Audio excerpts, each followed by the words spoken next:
ஐயோ! ஒரே தலைவலியா இருக்குது. நேத்து சரக்கு அடிச்சிட்டு தலைவலி தாங்க முடியல. உமா, ஏங்க ஒரு டீ கொண்டாம்மா. டீயா? ம். எத்தனை டீ தான்? அதுல 2 டீ குடுத்துட்டேன் நான் உங்களுக்கு. ஐயோ! ஒரே தலைவலியா இருக்குதும்மா. தலைவலி வராமையா இருக்கும். நேத்து விநாயகர் சதுர்த்தின்னு போய் தண்ணி போட்டு போய் குடிச்சிட்டு வந்துட்டீங்க. இப்ப தலைவலிக்குதுன்னு அழுவுறீங்க.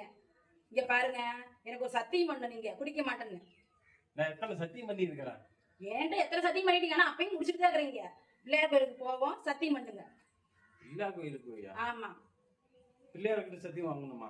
ஆமா, போய் குடிச்சிட்டு வாங்க சீக்கிரம். சரி சரி வரேன். ஆனா கோயிலுக்குள்ள இருக்கிற பிள்ளையார்கிட்ட சத்தியம் வாங்க மாட்டேன். வேற வெளியே புதுசா பந்தல் உட்கார வச்சிருக்கிறாருல்ல, அந்த பிள்ளையார்கிட்ட நான் குடிக்க மாட்டேன்னு சத்தியம் வாங்குறேன். அது என்ன பந்தல் சாமி? அதுவாமா 3 நாள் கொண்டு போய் ஆத்துல போய் கறப்பாங்க. சரி, அதனால தான் சொன்னேன். வாங்க பண்ணிக்கிறீங்க. ஆமா லேட் ஆகுது.